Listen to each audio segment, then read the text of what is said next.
Muito bem, pessoal. Então, o desenvolvimento da tecnologia de comando numérico começou logo após a Segunda Guerra Mundial.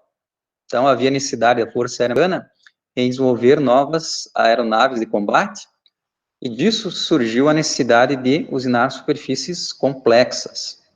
Então, antigamente, o que se fazia para esse tipo de situação? Se tentava contornar usando fresadoras copiadoras. Então, era preciso desenvolver um modelo, um artesão desenvolvia um modelo.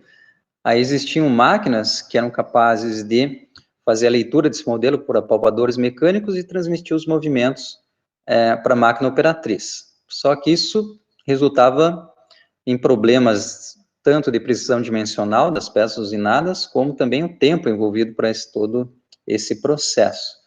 Então, havia a necessidade de desenvolver uma nova tecnologia justamente para a fabricação dessas superfícies complexas. Então, os primeiros estudos que aconteceram foram no final da década de 40 e foram desenvolvidos no Laboratório de Servomecanismos do Instituto de Tecnologia de Massachusetts, nos Estados Unidos. Então, basicamente, lá eles começaram a desenvolver a tecnologia de controle de posicionamento de eixos e máquinas-ferramentas. E a ideia era justamente se empregar as informações contidas numa fita perfurada, através de uma determinada linguagem de programação, de tal forma que o equipamento fosse capaz de ler essas instruções pré-definidas, compilar essas informações e transformar em movimentos relativos entre ferramenta e peça. Então, as pesquisas começaram no final da década de 40, e já em 1952 foi demonstrada a viabilidade técnica de se investir nessa tecnologia.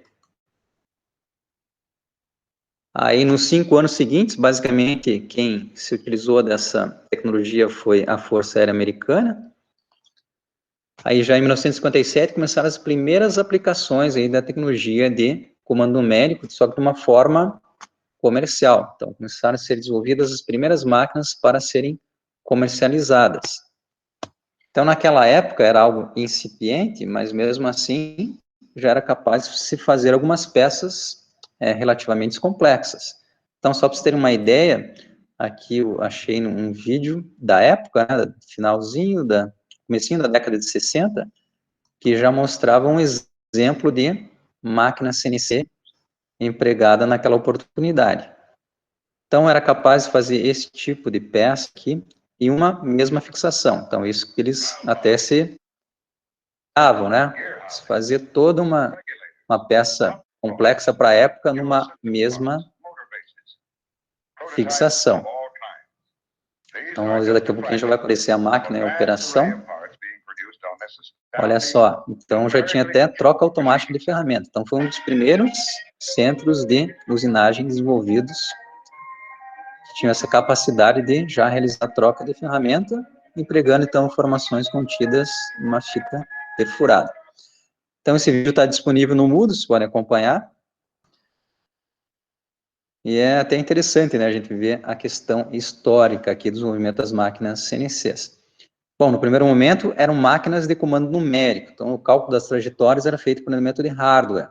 Aí, a partir da década de 70, com o advento dos computadores, então se passou a ter a tecnologia de máquinas de comando numérico computadorizadas, que seriam as máquinas CNCs. Então, esse elemento de hardware foi substituído por elementos de software, aí gerou uma enorme possibilidade aí de ganhos em termos de programação. Então, ficou muito mais fácil programar, uma vez que fosse trabalhar com ciclos fixos, subprogramas, subrotinas e assim por diante, como a gente vai ver aqui ao longo da disciplina.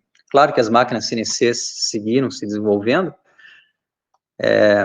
como a gente vai ver também em alguns vídeos ao longo da aula de hoje. Então, já existem máquinas de usinagem em altas velocidades, máquinas multitarefas, que a gente vai estar abordando as características daqui a pouquinho. Bem, agora, na sequência, vamos falar um pouquinho de algumas questões específicas, mas só revisando, então, algumas datas importantes aqui com relação ao histórico do comando numérico. Então, relembrando, surgiu a necessidade de fabricação de superfícies complexas aí para desenvolvimento de novas aeronaves.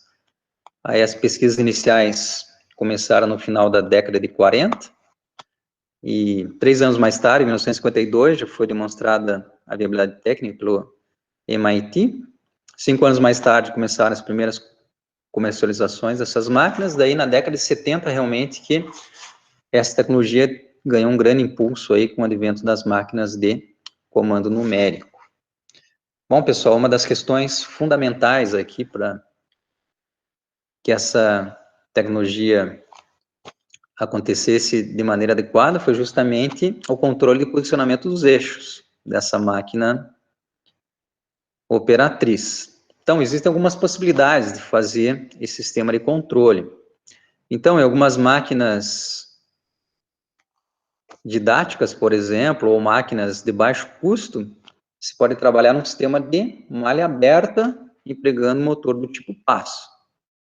Então, é o que a gente tem em 2 máquinas CNCs no laboratório da FMS, aqui da universidade. Então, são 2 máquinas relativamente pequenas e que trabalham com esse conceito de malha aberta. Então, basicamente, existe um motor do tipo passo, então, é possível se saber que existe uma relação entre o giro do motor e o deslocamento do fuso que conduz a mesa, que vai provocar um movimento relativo entre ferramenta e peça. Então, qual o problema? Que não há uma medição contínua desse posicionamento. Então, quando se pede para a máquina se deslocar até uma determinada coordenada, então se estabelece que existe uma certa relação, um determinado número de giros do motor até que ela atinja aquela posição. E se acredita que realmente ela atingiu.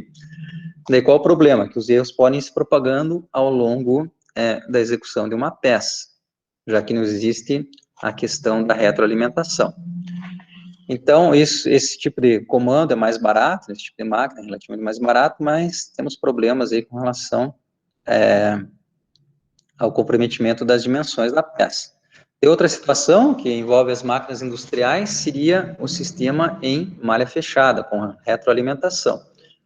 Então, a posição desejada é dada pelo programa, então a máquina vai fazer a leitura e vai comparar com a medição do ponto onde se encontra, por exemplo, a mesa, se a medição for direta, ou posição angular ali do encoder, que é capaz de fazer a medição, como a gente vai ver na animação daqui a pouquinho, e essa é a comparação entre as posições até que se chegue na coordenada desejada. Então, quer dizer, o erro é sempre comparado até que se chegue a essa determinada posição. Então, acaba sendo algo bem mais confiável, né, do que o motor do tipo passo. Então, a gente trabalha com servomotores e sistemas de medição do posicionamento dos eixos, envolvendo ou encoders rotativos ou encoders ou mesas ou réguas lineares. Então, existe essa situação aqui, nessa animação, que está mostrando uma certa operação de usinagem, e à medida que ela ocorre, a gente sabe que é o aquecimento, né, dos elementos da máquina, existe uma carga térmica. Então, aqui, um encoder rotativo vai medir justamente a posição angular aqui, onde se encontra o motor. Mas o problema é que existe toda a transmissão do movimento aqui de rotação para o movimento linear, pelo fluxo de esferas recirculantes. Então, é uma medição indireta. Aí, à medida que ocorre a usinagem, então a gente sabe que tem aumento da carga térmica e dilatação dos componentes. Então, isso acaba incorrendo em erros de posicionamento e, posteriormente, esses erros não são captados ali pelo encoder rotativo. E, exagerando, né, pode acontecer uma furação equivocada ali em termos de posicionamento. Daí, qual que seria uma solução para esse problema? Então, seria o uso de uma medição com encoder linear. Então, a gente mede a posição onde se encontra a mesa, diretamente. Seria uma medição direta. Daí, por mais que haja, então, problemas ali de dilatação térmica, pelo menos a posição medida na mesa vai corresponder à posição real, algo que não seria captado lá pelo encoder rotativo. Então, esse vídeo é justamente de um fabricante de comandos numéricos e dispositivos para máquinas ferramentas, que é da empresa Heidenheim, empresa alemã bem conhecida.